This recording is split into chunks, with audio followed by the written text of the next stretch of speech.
El 23 de julio de 2011, alrededor de las 3 p.m., se dio la noticia. Amy Winehouse había muerto, así, sin más, fría y seca, como suelen hacer los titulares cuando la persona detrás del nombre se ha convertido en un personaje. La encontraron sola en el dormitorio de su casa en Camden, al norte de Londres. Y aunque todos esperaban un final trágico, nadie estaba preparado. Tenía solo 27 años, la misma edad a la que falleció Kurt Cobain, Janis Joplin, Jimi Hendrix, todos con 27 años.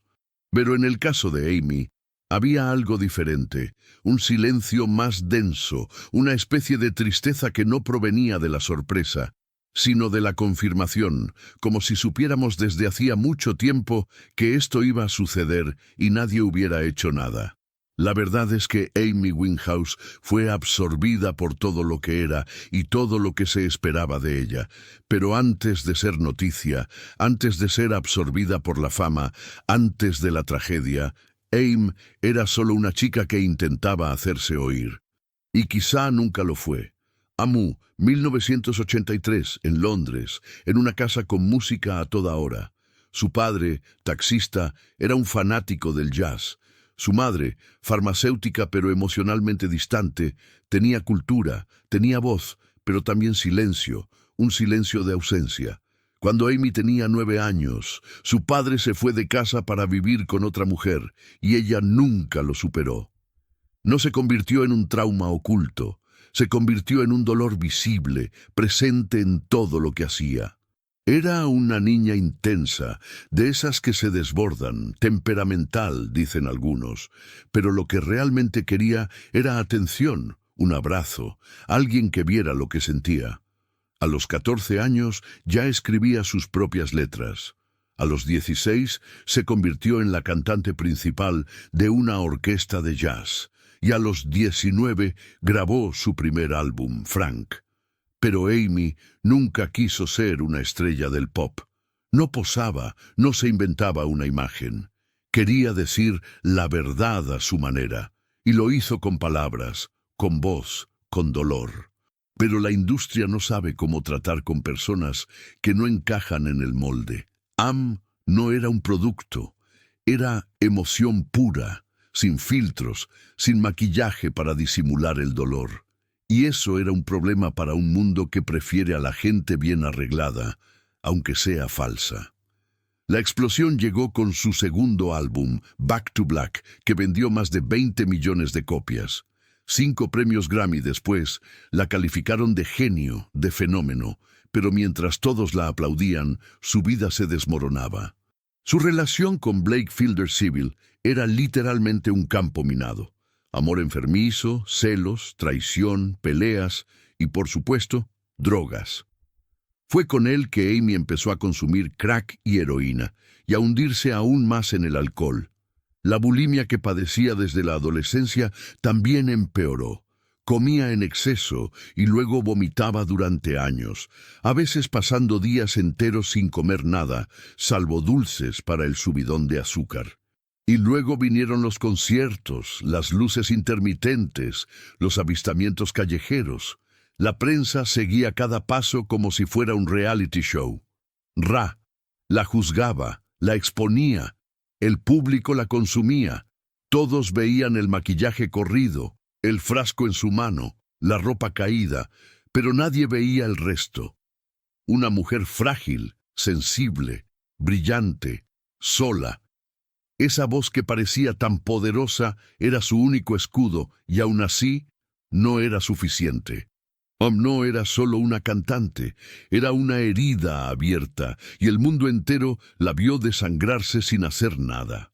El día que encontraron su cuerpo, el mundo se detuvo por unos minutos, pero no como durante las grandes tragedias nacionales. Fue diferente. Era un silencio, una especie de duelo acompañado de culpa. La habían encontrado sola en su habitación, una tarde cualquiera. No había alboroto ni desesperación. Todo estaba en silencio. Su madre había venido de visita el día anterior. Más tarde contó que su hija apenas podía subir las escaleras. Tuvieron que cargarla hasta abajo. Dijo que el olor a alcohol era tan fuerte que parecía resumarle por los poros. Su padre estaba de viaje y sus amigos, bueno, los pocos que quedaban, no sabían qué hacer. La autopsia se realizó allí mismo en Londres por el forense oficial del Reino Unido y se pesaron los resultados. El informe indicó 416 mililitros de alcohol por cada 100 mililitros de sangre. Para que se hagan una idea, en el Reino Unido el límite legal para conducir es de 80 miligramos. Yo tenía más de 5 veces esa cantidad. A este nivel, el cuerpo empieza a dejar de funcionar por sí solo. El sistema nervioso central se apaga como si cada parte del cerebro apagara una luz a la vez. La respiración se ralentiza, la conciencia se desvanece y el corazón se detiene. El forense fue claro en su informe: paro respiratorio inducido por intoxicación alcohólica aguda. Pero ese era solo el aspecto clínico. El mismo informe señaló algo que pocas personas han reportado, algo que desmonta esa imagen de estrella de rock imprudente. Estaba en tratamiento médico tomando un medicamento llamado Librium, recetado específicamente para quienes intentan dejar de beber. Actúa sobre el sistema nervioso, reduce la ansiedad y facilita el proceso de desintoxicación. En otras palabras, intentaba luchar. No se había dado por vencida, simplemente no estaba ganando. Pero el informe decía más. Los médicos le encontraron lesiones internas en el esófago, causadas por años de vómitos forzados. Eso es lo que hace la bulimia, va corroyendo silenciosamente el cuerpo desde dentro. También tenía antecedentes de pérdida constante de potasio y sodio, minerales esenciales para la función cardíaca. Cuando estos niveles son demasiado bajos, pueden causar arritmias mortales. Esto significa que su paro cardíaco podría no haber sido causado únicamente por el alcohol, sino por años de bulimia combinados con una grave recaída. Era como si el cuerpo de Amim fuera una bomba de relojería y todos sabían que estaba a punto de explotar, pero nadie se apresuró a desactivarla.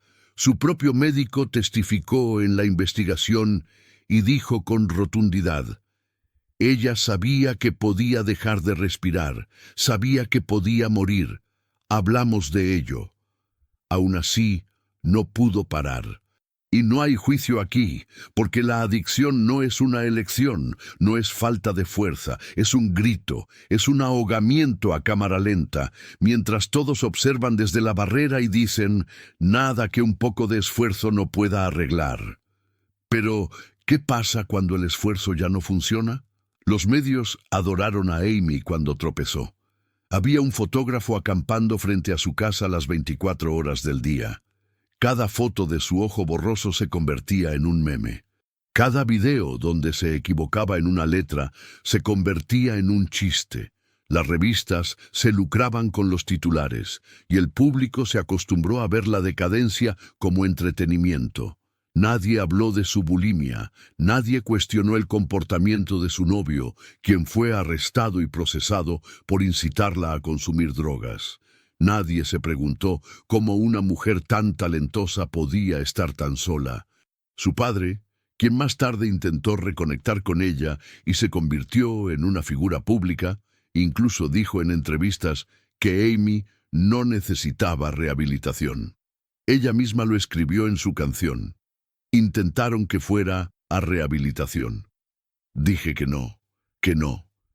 Pero quizá esa negación no era suya, quizá era de su familia, de la industria, del mundo entero, porque aceptar que necesitaba ayuda era admitir que le habíamos fallado mucho antes. Cuando se publicó el informe con todas esas cifras, la prensa volvió a los titulares, pero no con pesar, sino con alivio, como si ese frío documento firmado por un forense zanjara el asunto, como si Aim ya lo hubiera resuelto, pero no fue así. La pregunta sigue en pie. ¿Alguien realmente escuchó las señales? Su cuerpo llevaba años gritando con la bulimia, con la recaída, con la mirada perdida en las entrevistas, con su cuerpo arrastrado por las calles. Pero solo oímos la voz, solo que ahora ha enmudecido y aún así sigue diciendo tanto, porque cuando escuchas las letras de Amy Winehouse con verdadera atención, sin prisas, sin distracciones, te das cuenta de que nos lo contaba todo el tiempo, pero el mundo fingía no oírla. Recuerdo muy bien la primera vez que empecé a sentirme incómoda en la sala 4. Era un jueves de mediados de noviembre, casi al final de la jornada laboral. La tripulación ya se marchaba, y me dejaron con este último cuerpo para preparar. Un hombre sin nombre, sin documentos, sin familia, llegó solo con una nota manuscrita pegada a la sábana con cinta adhesiva torcida que decía: varón, aproximadamente 50 años. El vulnerario ya estaba medio vacío y me quedé solo en el edificio con Rodrigo, el vigilante nocturno. La luz del pasillo ya estaba apagada y me senté en la mesa de la habitación 4, una de las más pequeñas, pero cerca del baño y del trastero. La usaba cuando quería ir más rápido. Apenas me había puesto los guantes cuando sentí una brisa cálida que venía del techo. Miré el aire acondicionado, el viejo de pared, y vi la pequeña luz roja de error parpadeando. Me levanté para mirar más de cerca. El aparato estaba encendido, pero casi no soplaba aire tibio. Lo apagué y lo volví a encender. Nada. Fui al ventilador de reserva que habíamos dejado allí y lo enchufé al enchufe que siempre funcionaba. Nada tampoco, ni chasquidos, ni olor a quemado, solo la muerte. Pero era de esperar. Pensé, debe ser el enchufe. Cambié de sitio. Lo enchufé al otro. Nada. Noté que la luz de la habitación funcionaba bien, al igual que la aspiradora. Solo que el ventilador no respondía. Para entonces estaba sudando. Abrí todas las ventanas, me quité la bata y probé ese viejo ventilador de la pared. Dio una sacudida y se apagó. La habitación no respiraba, y yo tampoco. Intenté tomármelo con calma.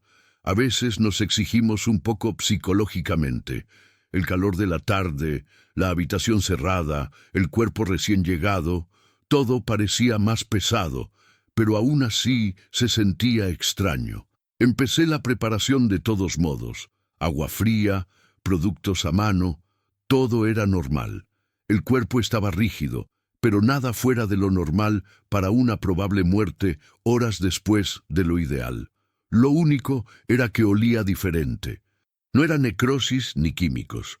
Estaba más seco, un olor que me quedaba en la nariz como a polvo caliente. Usé la aguja con cuidado. Di los primeros puntos, pero cada 15 minutos tenía que salir de la habitación para respirar mejor. El aire no circulaba. Sentía que la habitación me dejaba sin aliento. La tercera vez que salí, me encontré con Rodrigo. «Te ves pálido, hombre. ¿Está todo bien ahí dentro?», me preguntó. Respondí que el aire acondicionado se había estropeado y que terminaría de trabajar rápido. Ni siquiera mencioné el ventilador ni el sudor que me corría por la cintura del pantalón. Regresé y continué. La piel del hombre estaba grisácea y tenía algunos moretones profundos en el abdomen, nada en común. Fui a abrirle la ropa para lavarlo mejor. En el bolsillo interior de su camisa, que parecía nueva, una camisa formal azul oscuro, encontré un objeto, un pequeño medallón, algo aplastado, como si lo hubieran pisado. Era de metal oscuro, casi negro, con algunas marcas finas, aparentemente palabras, quizás en latín, pero no las leí con claridad. El calor en la habitación pareció subir un poco. Sostuve el medallón unos segundos, miré a mi alrededor y luego lo guardé en el bolsillo de mi bata, casi por reflejo. No pensé, simplemente lo guardé. Terminé la preparación lo mejor que pude. Ni siquiera recuerdo si le lavé bien los pies. Solo quería salir de allí. Al cerrar la última sutura, el guante se me resbaló de la mano, empapado en sudor. Tuve que tirarlos todos. La bata también fue directa a la basura. Esa noche llegué a casa sintiéndome débil. Me duché 2 veces. No le mencioné nada a mi esposa, ni siquiera durante la semana siguiente. En los días siguientes no volví a mencionar esa habitación. Nadie preguntó, nadie notó nada inusual, y tampoco quería parecer raro, pero sin darme cuenta, empecé a evitar el lugar. Cada vez que veía el expediente de un nuevo cadáver y hacía ese cálculo mental de espacio, logística y la cantidad de preparativos del día, automáticamente me saltaba la habitación 4 de la lista. Dije que era más práctico usar A3 o A1 si era algo rápido. De hecho, ni siquiera me había dado cuenta de que lo estaba haciendo. Solo lo comprendí del todo unas 2 semanas después, cuando el coordinador me preguntó por qué había salido de la sala 4 fuera de horario. ¿Está prohibida? No. ¿Se ha roto algún aparato? El aire acondicionado dejó de funcionar, pero creo que solo necesitaba limpiar el filtro. ¿Y por qué nadie lo usa? No pude responder. Hasta entonces, podía decir que era solo mi quisquillosidad, una tontería. Pero entonces llegó el día en que tuvimos un choque de cadáveres, un accidente de moto, 2 accidentes en la carretera y un hombre sufrió un infarto repentino en el centro. Había 6 en total. El lugar estaba abarrotado. La coordinadora me llamó al final de la tarde y me pidió que acelerara el paso. Me dijo: «Usa la sala 4. Es la más cercana a la cámara caliente y lleva días sin usarse».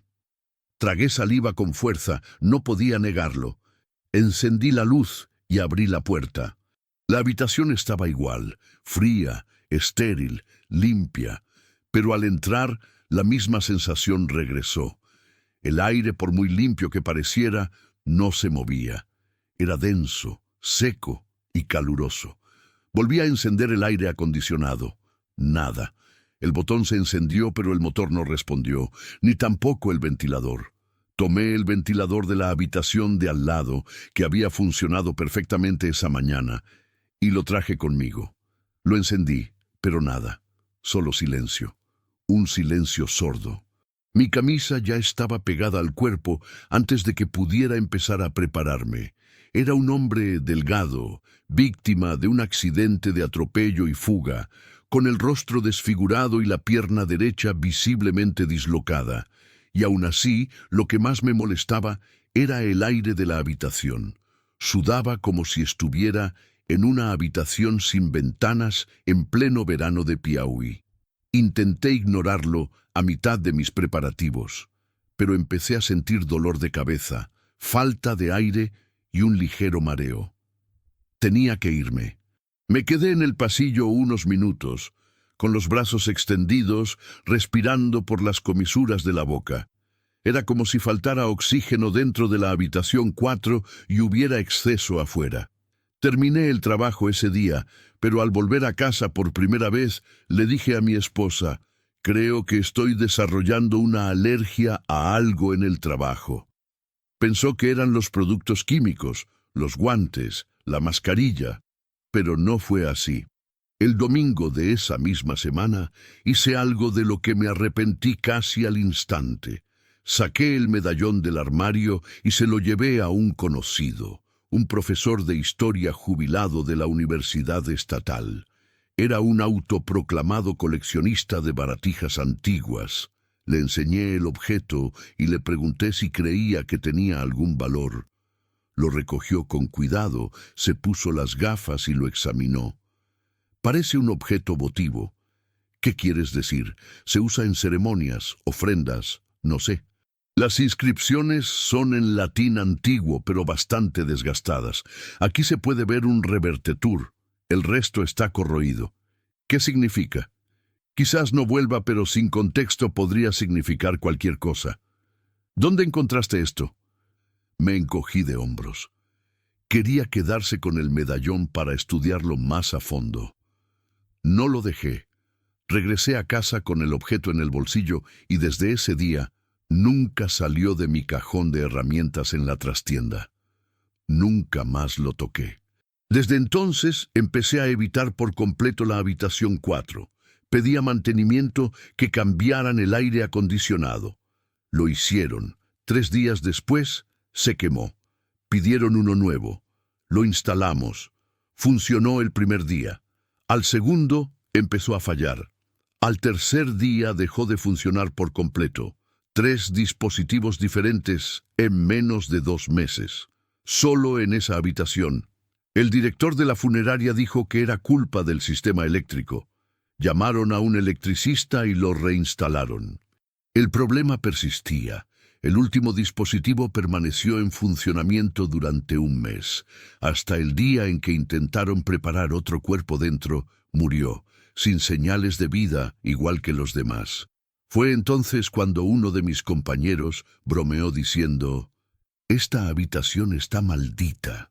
Todos rieron, menos yo. No dije nada, simplemente cerré la puerta de la habitación 4 y apoyé el carrito de acero inoxidable cerrado contra ella. Nadie se quejó. Hoy permanece vacía, intacta, todo limpio y reluciente pero sin uso.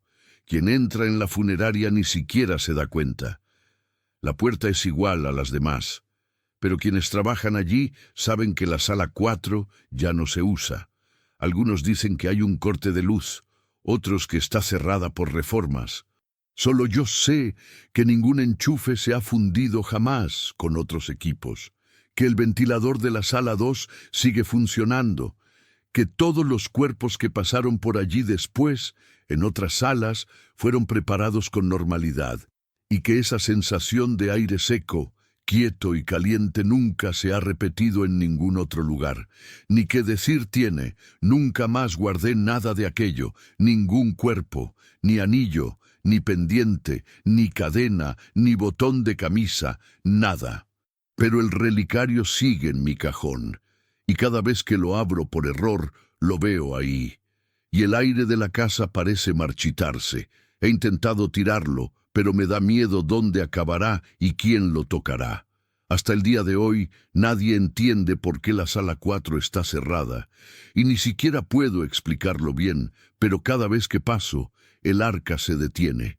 Había trabajado mucho antes de encontrarme con la tanatopraxia. Empecé empujando camillas en un hospital. Luego fui a la funeraria, limpiando velatorios, pero fue allí, en la sala fría, cuidando cuerpos, donde finalmente me tranquilicé. Aprendemos a no apegarnos, a seguir una rutina. Cada cuerpo es un proceso, un procedimiento, un plazo, un nombre, un expediente, una historia que no es la mía, al menos no siempre. El martes por la mañana, alrededor de las 8:30, llegó un cuerpo que no estaba previsto para el día. Una mujer de 49 años falleció por causas naturales, sin documentación en ese momento. Pero la funeraria ya había confirmado la identidad con la familia. Nada fuera de lo común. Era una de esas mañanas grises y sofocantes. Y solo quería terminar con esto. El cuerpo llegó limpio, aparentemente recién bañado, sin marcas inusuales. Solo un ligero hematoma en un lado de la cabeza, compatible con la caída, según el informe. Cabello oscuro, recogido con una goma suelta, y una expresión serena, un poco triste también, como si se fuera sin nada de qué hablar. Hasta ahora, nada especial. Pero cuando intenté mover los hombros para ajustar mi postura, sentí algo inexplicable, una ligera náusea, no física sino mental, emocional. No sé, como si el aroma de su piel, que ni siquiera era fuerte, hubiera desvelado algún secreto dentro de mí. Me detuve, respiré hondo e intenté seguir adelante, pero entonces llegó algo peor. Un sollozo atorado en mi garganta, surgido de la nada, sin motivo alguno. Esas ganas de llorar que no avisan ni piden permiso, que salen de dentro, fuertes, pero sin lágrimas. Hice el procedimiento correctamente. Limpié, inyecté, drené y preparé según las instrucciones. Todo estaba bien, pero también todo estaba mal, porque cada vez que la tocaba una parte olvidada de mi mente parecía despertar. A mitad del proceso, cuando fui a asegurar el mentón con la venda de gasa, sentí como si se lo estuviera haciendo a una persona conocida, no en el sentido familiar de la palabra, sino realmente conocida, como si mis manos estuvieran repitiendo algo que ya habían hecho antes, solo que en un recuerdo demasiado antiguo para tener nombre. Empecé a pensar tonterías, algo en lo que nunca pienso en medio del trabajo. Me vino a la mente una imagen, mi madre. La última vez que la vi era un niño, quizá de 9 o 10 años. Fue arrastrada por una inundación repentina en el barrio donde vivíamos. Nunca encontraron su cuerpo. No he vuelto a ver su rostro desde entonces. Solo recordaba una blusa amarilla y un grito ahogado por el agua. Pero allí, en esa habitación, con esa mujer tendida frente a mí, me llegó un olor similar, un calor en la nuca, una especie de viejo miedo que permanece atrapado en nosotros sin que sepamos que sigue ahí. Mientras la puerta se cerraba, tuve que detenerme unos minutos. Le dije a un compañero que me dolía la espalda. Mentira. Estaba tragando un dolor que creía haber digerido hacía décadas. Cuando regresé, era casi la hora del entierro. La familia me había pedido que me pusiera un brazalete en la muñeca derecha. Era de la mujer, un brazalete sencillo con cuentas elásticas verdes y beige. Pero en cuanto lo vi, me quedé paralizado. Mi madre llevaba una pulsera idéntica, no parecida, pero idéntica. Mismo estampado, mismo tono, mismo tipo de elástico. Lo sabía porque jugaba con esa pulsera de pequeña. La hacía girar en su muñeca mientras ella picaba cebolla en la cocina. Incluso recordaba el sonido de los granos de vidrio al chocar. Me temblaba la mano, pero me puse el brazalete. Nunca había creído en el destino, la reencarnación, los espíritus ni nada parecido. Me gusta la técnica, la seguridad de lo explicable. Pero en ese momento solo quería irme, porque todo lo que llevaba dentro, todo lo que había enterrado, junto con la ausencia del cuerpo de mi madre, parecía volver, no como un recuerdo, sino como una sensación, como si por unos minutos hubiera regresado a un lugar emocional que nunca antes había sabido visitar. Justo entonces, el coche fúnebre. Cuando llegué, llevé el cuerpo a la cámara yo mismo. Insistí, no por celo profesional, sino porque necesitaba ver salir ese cuerpo, verlo salir de verdad, para estar seguro de si era ella o no. Pero la duda persistía. Al final del día, cuando salió el último cuerpo y la habitación quedó vacía, vi que el brazalete ya no estaba en el cuerpo. La compañera que asistió al velatorio dijo que su hija pidió quedarse con un anillo, pero olvidó llevarse la pulsera. Quedó en la camilla metálica, pequeña, sin valor. Pero a mí me pareció que contenía algo que aún no podía identificar. Me la quedé. Eso es todo. No pregunté nada, no se lo dije a nadie. Simplemente me la quedé. No le dije a nadie que me había quedado con la pulsera, ni hacía falta. No era un recuerdo, era un nudo. Lo dejé en el cajón inferior de mi mochila con ruedas, envuelto en una toalla de papel. Con cada cuerpo que entraba, evitaba abrir esa parte de la mochila, como si temiera despertar algo que finalmente se había quedado dormido. Pero sabía que no estaba dormido, estaba vivo, palpitando en un lugar que ni siquiera un bisturí podía alcanzar. El viernes de esa misma semana me citaron para asistir al entierro de otro cuerpo, esta vez en un pueblo vecino. El conductor de la funeraria tenía fiebre y yo ya conocía a la familia. Acepté.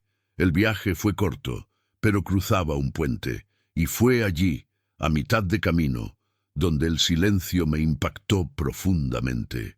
El sonido del agua, el recuerdo de la inundación, el sonido de algo que se llevaba y nunca volvía.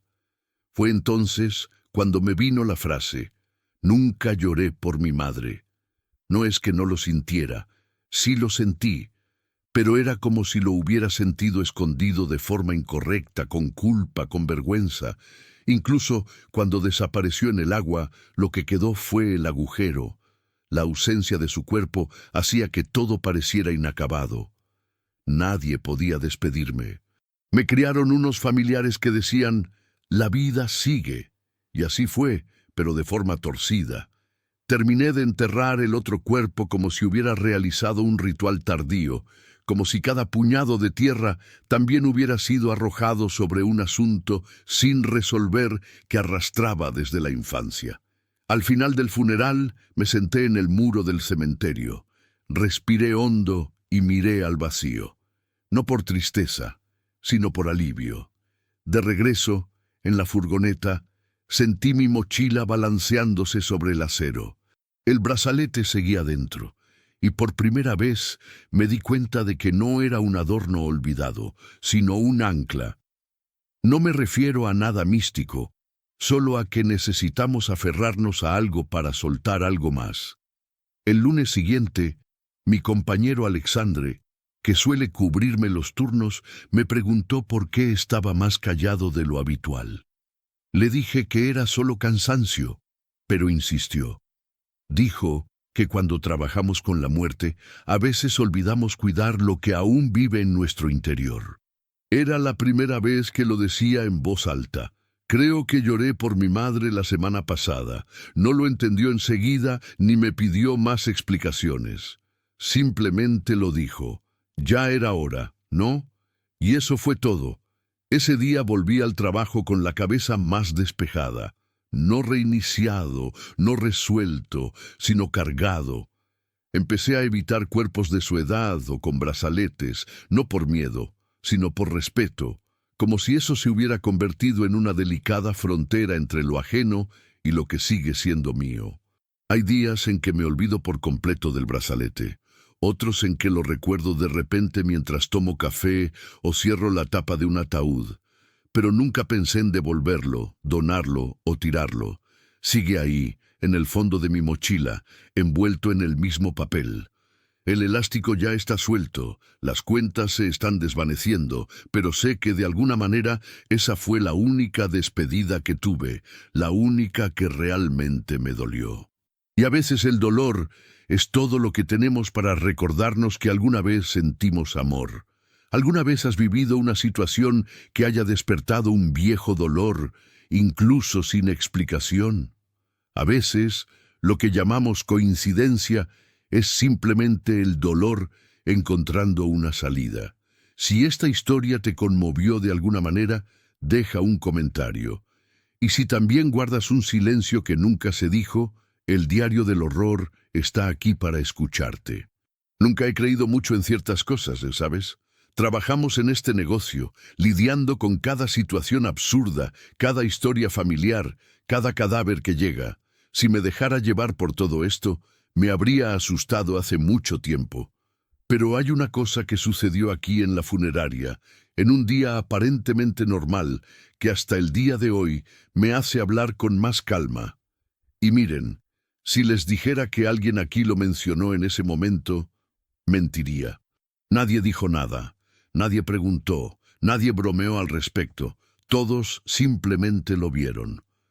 Recuerdo que era martes, casi a la hora de comer. El camión de la funeraria ya había regresado de un pueblito en el campo, uno de esos con caminos de tierra y un viejo letrero de entrada. Llegó con el cuerpo de una dama muy conocida, doña Ernestina. Su historial médico indicaba que tenía 78 años y falleció por causas naturales, a causa de un paro cardíaco. La familia ya había hecho todos los preparativos y planeaba enterrarla ese mismo día, al final de la tarde, en la finca donde nació. Solo faltaba hacer preparativos rápidos y devolver el cuerpo. Hasta entonces, un día más, como tantos otros. Pero antes de que entrara a la habitación para comenzar el procedimiento, la recepcionista vino a llamarme. Me dijo sin mirarme: «Enrique, ¿has visto a los gatos?». Dije que no, y ella simplemente señaló la puerta principal. Había dos, uno negro y otro rayado, sentados inmóviles en el escalón de la acera. No maullaban ni se movían, solo miraban hacia adentro. Uno de ellos movía la cola lentamente, como si sospechara, pero no se iba. No le di importancia. Hay muchos animales callejeros por aquí. De vez en cuando aparece alguno, pero cuando volví a entrar y empecé a preparar a la señora, sentí algo extraño que todavía no logro explicar. Primero, su cuerpo se sentía muy ligero. Y no me refiero al peso físico, sino a la ligereza del entorno. Algunos cuerpos llegan pesados, ¿sabes? Sientes que el lugar cambia al entrar. Ella, en cambio, parecía tan tranquila que ni siquiera parecía que la hubieran sacado de su casa. Su piel era suave, su rostro sereno. De esas personas que miras y crees que han vivido lo que les tocó. En medio de los preparativos, cuando fui a la habitación contigua a buscar el rollo de gasa, pasé por la puertecita lateral de la funeraria. Y entonces vi otro animal, un perro, el de la carnicería, el que todos conocían. Estaba de pie a la sombra de la pared, cabizbajo y con la lengua fuera, pero con la mirada fija en la puerta de recepción. No era habitual que viniera aquí. El carnicero siempre lo maldecía cuando se soltaba, así que ya ni lo intentaba, pero ahí estaba, como si supiera que podía. Volví al trabajo sin decir nada. Lo hice todo con cuidado, como siempre. Arreglé el pelo blanco de doña Ernestina, le sequé los ojos y me puse la ropa que su hija había dejado en una bolsa. Un vestido azul con una florecita y una chaquetilla de lino que parecía hecha a mano. Y de nuevo el silencio se hizo presente. La habitación estaba más silenciosa que de costumbre, y ni siquiera era de noche, ni el ventilador hacía ruido. Parecía como si el tiempo se hubiera detenido allí mismo. La recepcionista pasó de nuevo y susurró: «Hay pájaros en el cable». Fui a comprobarlo. Había 5, todos en fila, justo encima de la puerta de la funeraria.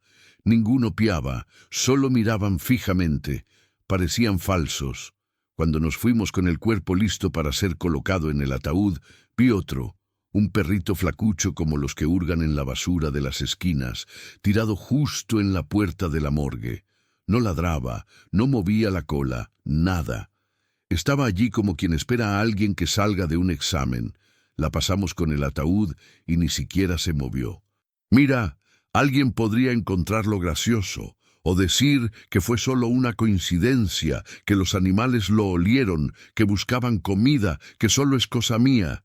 Pero nunca ha sucedido que todos estos animales, gato, perro, pájaro, aparecieran juntos y actuaran así, ni antes ni después. Y no era solo eso, era la mirada en sus ojos. Todos miraban lo mismo, no a mí, ni a la puerta, ni al movimiento. La miraban a ella, a doña Ernestina. La familia llegó temprano por la tarde. Había 3 coches, uno con el yerno, otro con 2 hijas mayores y una camioneta con un hombre más joven que parecía un nieto. Todos llegaron en silencio, como si el silencio ya formara parte de su duelo. Saludaron, dieron las gracias, miraron el ataúd, pero nadie quería abrirlo. La hija solo pidió confirmar si la chaquetilla era la misma azul claro de ganchillo. Su madre se la había hecho el verano pasado. Dijo que era su conjunto de despedida. Asentí. No dije nada, pero por dentro me pareció extraño. Ella misma tejió la ropa que usaría al morir y no le salió mal. La usó exactamente como debía. Cuando empezaron a arreglar el ataúd en la camioneta, uno de los chicos fue a buscar flores al coche que iba detrás de ella, y fue él quien se dio cuenta primero. ¿Nos sigue este perro?, preguntó entre risas. Era el mismo, el de la carnicería, ahora de pie en la calle, a pocos metros de la puerta de la funeraria. No se acercó, pero tampoco retrocedió. La hija mayor también miró, pero no dijo nada, simplemente siguió ayudando a colocar el velo sobre el cristal del ataúd. Observé desde lejos. Había algo inusual en ese movimiento. No era el sonido de despedidas ni de lágrimas familiares. Era algo más, como si todos temieran admitir que veían lo mismo. Antes de irse, la hija menor me llevó aparte. «¿Cuánto tiempo llevas trabajando aquí?», preguntó. «Unos 15 años ya». Dudó un momento y luego dijo: «Cuando mi padre murió hace unos años, él fue quien lo preparó. Recuerdo tu rostro. Lo sentí con la cabeza. Él era diferente a mi madre. Mi padre nunca creyó en nada. Ella, en cambio, era muy ostentosa. Lo mantenía todo en secreto. Sabía oraciones difíciles, curaba el herpes zóster, hacía magia negra, cosas así, pero nunca me dijo dónde las aprendió». Ambos guardamos silencio. Luego habló en voz más baja. «Ningún animal apareció en el velorio de mi padre. Hoy, sin embargo, desde que salimos de casa, había un pajarito azul golpeando la ventana del salón. Le gustaban». Podría haber dicho cualquier cosa, que era una coincidencia, que era época de reproducción, que los animales son sensibles al olfato, que quizá el cuerpo segregaba alguna feromona, no sé. Pero guardé silencio porque no era la única que se había dado cuenta. Yo también. De camino a la camioneta, volví a ver a la perrita Flacucha. Estaba sentada al otro lado de la calle, el mismo lugar donde horas antes había estado tumbada a la sombra, como si vigilara la verja. Esta vez estaba de pie, mirando fijamente, y no era la única. Había otro gato, otro más. Este era blanco, con una mancha en el hocico, de esos a los que nadie del vecindario podía acercarse. La radio siempre huía incluso de las sombras, pero allí estaba, posado sobre el capó de un coche aparcado, sin pestañear. En cuanto arrancó el motor de la camioneta, sentí, no sé cómo, un peso en el pecho, como si el aire se hubiera movido. El yerno se sentó al volante, las hijas lo siguieron en los autos de atrás. Antes de irse, hizo la señal de la cruz y dijo: «Llevémosla a casa, al lugar correcto». Y se marchó. Ningún animal se movió hasta que el último auto dobló la esquina. Solo entonces, y eso es lo que más me atormenta, uno a uno se fueron, primero el perro, luego el perrito, que cruzó la calle lentamente. Los gatos desaparecieron en los tejados. Los pájaros en el alambre batieron las alas en silencio. La calle volvió a su silencio habitual. La recepcionista fue la única que comentó después. Dijo: «Parece que solo estaba esperando el momento oportuno, y ellos lo sabían». Pero no lo dije riendo, ni siquiera en broma. Era como si alguien hablara en voz baja para no llamar al que acababa de irse. Esa noche no había nadie más. Me quedé allí más tiempo del debido, organizando cosas que ni siquiera necesitaban organización, revolviendo papeles, limpiando encimeras que ya estaban limpias, cualquier cosa para no irme tan rápido. Y cada vez que pasaba por la habitación donde había estado la señora antes de vestirse, me invadía una extraña paz. No miedo ni incomodidad, sino más bien una advertencia, como si hubiera pasado alguien que no regresaría, pero que hubiera dejado un mensaje para los que aún no habían venido. Nunca volví a ver a su familia, ni supe de su funeral. Solo sé lo que vi con mis propios ojos, y hasta el día de hoy no se lo he contado a nadie. Solo ahora.